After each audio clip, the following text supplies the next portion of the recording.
Students, बच्चों आज हम शुरू करेंगे अपने नेक्स्ट टॉपिक से।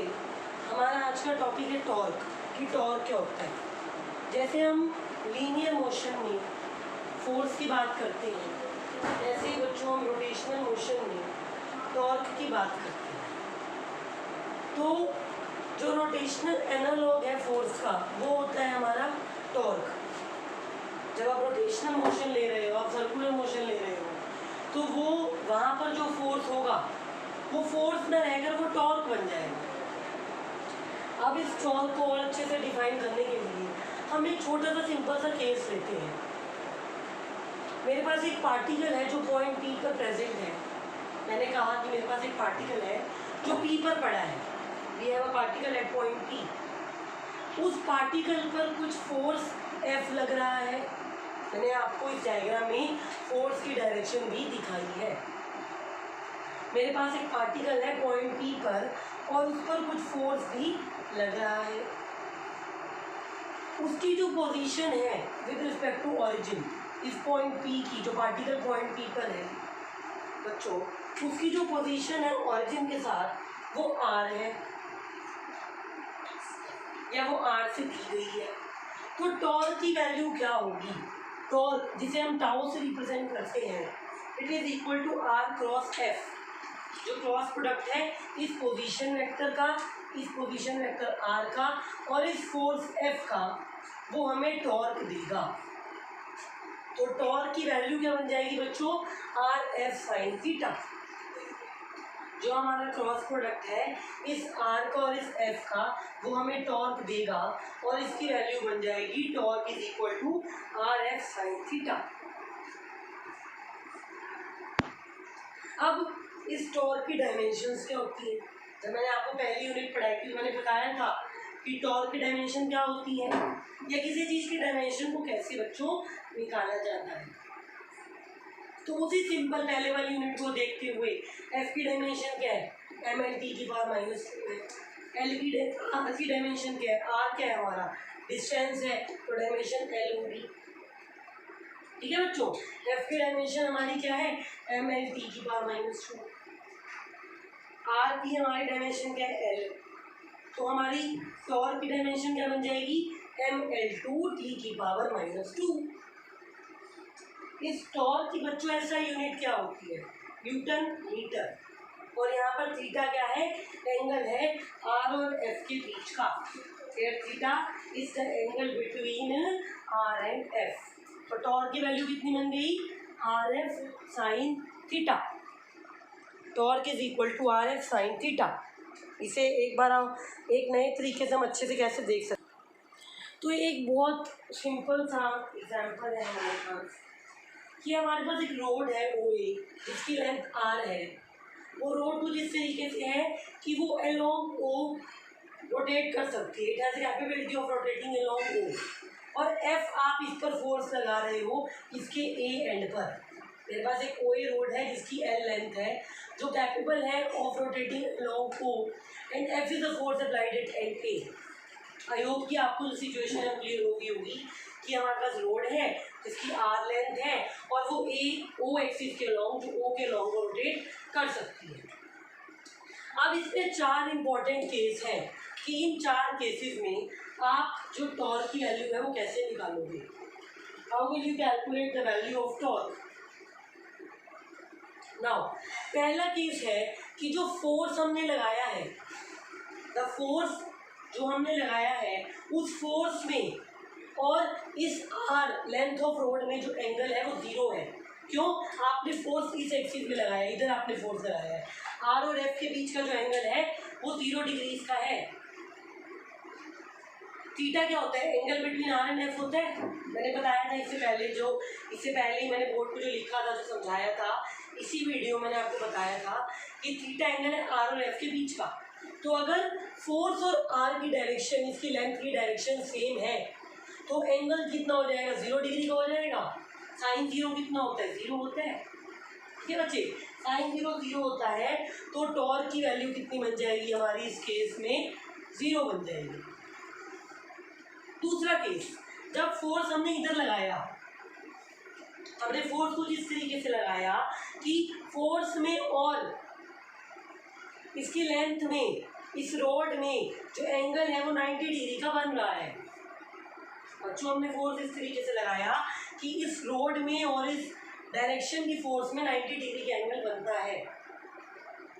तो टॉर्क की वैल्यू कितनी हो जाएगी, थीटा कितना हो जाएगा 90, साइन 90 कितना होता है 1, तो टॉर्क की वैल्यू कितनी बन जाएगी हमारे पास आर एफ, टॉर्क की कितनी वैल्यू बन जाएगी आर एफ बन जाएगी। तीसरा केस है कि जो हमारी रोड है वो एंटी क्लॉकवाइज डायरेक्शन में ऐसे ऐसे ऐसे ऐसे घूम रही है। जो हमारी रोड है वो एंटी क्लॉकवाइज डायरेक्शन में उल्टी जो है वो घूम रही है।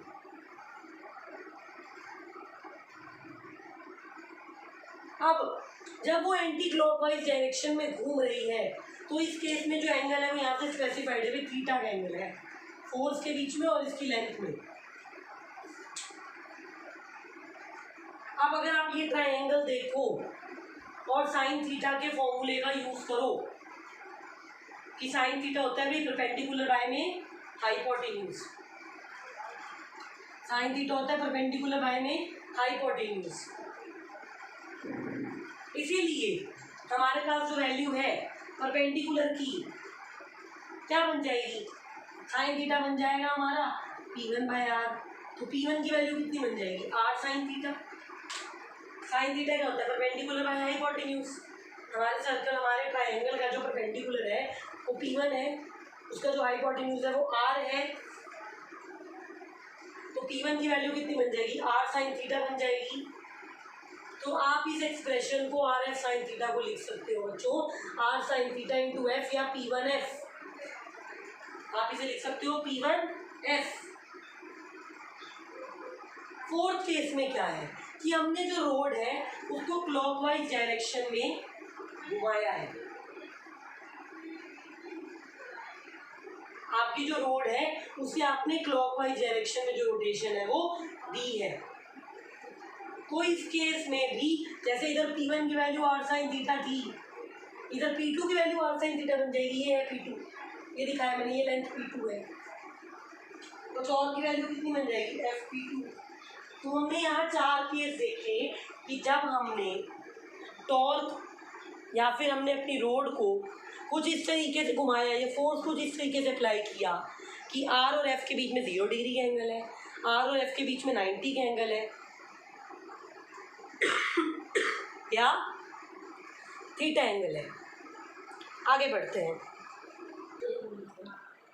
अब हमारा टॉपिक है expression of torque in Cartesian coordinates.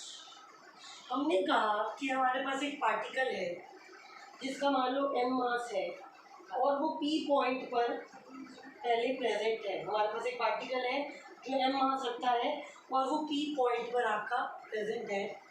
कुछ आपने उस पार्टिकल पर फोर्स लगाया या आपने उस पार्टिकल पर F जब फोर्स लगाया, on applying the force F on the particle present at point P, तो वो particle D theta angle swept करते हुए, डी थीटा एंगल कवर करते हुए, डिस्टेंस कवर करते हुए पॉइंट के ऊपर पहुंच गया। ओके, हमारे पास एक पार्टिकल है बच्चों मास m का जो P पॉइंट पर है। आपने उस पर कुछ F फोर्स लगाया तो वो पॉइंट के ऊपर पहुंच गया कुछ इस तरीके से कि OP की वैल्यू वेक्टर R है, OQ की वैल्यू R प्लस DR है। OP की वैल्यू वेक्टर R है, OQ की वैल्यू R प्लस DR है। अब यहाँ पर और इस फिगर में क्या दिखाया गया अभी, ये हमारा OP है R, ये हमारा OQ है R प्लस DR। इसके अलावा हमने F जो फोर्स अप्लाई किया है पार्टिकल पर, जो हम लोगों ने F फोर्स अप्लाई किया है बच्चों पार्टिकल पर, वो क्या है हमारा, उसको हमने दो कंपोनेंट्स में ब्रेक करके दिखाया कि force along X axis and force along Y axis, Fx and Fy। तो ये बस हमने एक रिजॉल्व करके दिखाया है F वेक्टर को। अगेन इधर सिंपल क्या कहा है, एक पार्टिकल P पॉइंट पर था, वो F फोर्स लगाने की वजह से क्यू पर पहुंच गया कुछ इस तरीके से कि OP की वैल्यू R है, OQ की वैल्यू R प्लस DR है। OP is equal to R and OQ is equal to R plus DR। In triangle O P Q, triangle देखिए और ट्रायंगल ऑफ वेक्टर्स को अप्लाई कीजिए, क्या बनेगा? O P plus P Q is equal to O Q. ये तो लिखे है पहले वाली यूनिट्स में मैंने कराया था ट्रायंगल ऑफ वेक्टर।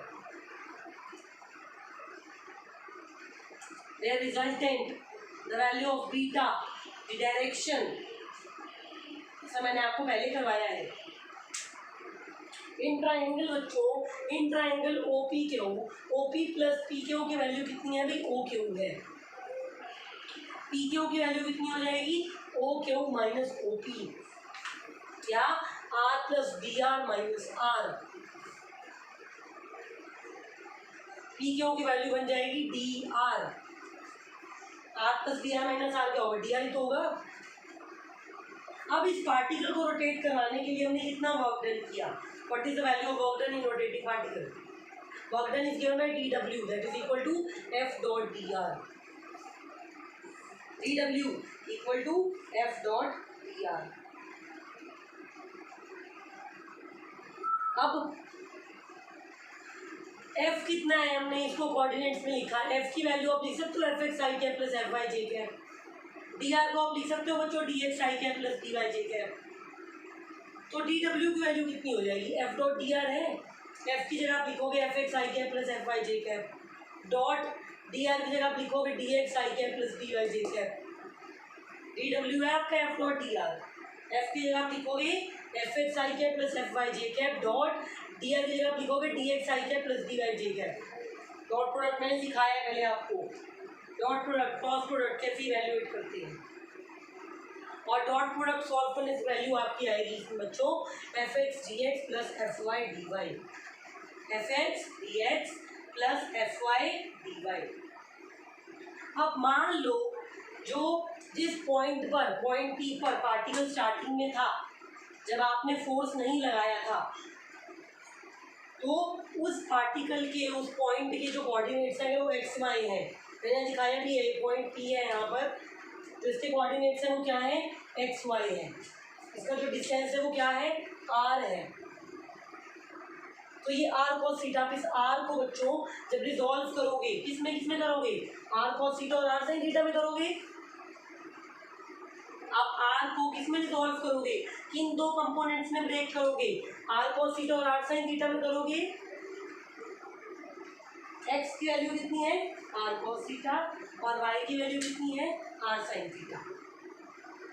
एक्स की वैल्यू कितनी है? आर कॉस थीटा, और वाई की वैल्यू कितनी है? R sine theta. अब इससे नेक्स्ट स्टेप में बच्चों में क्या करना है?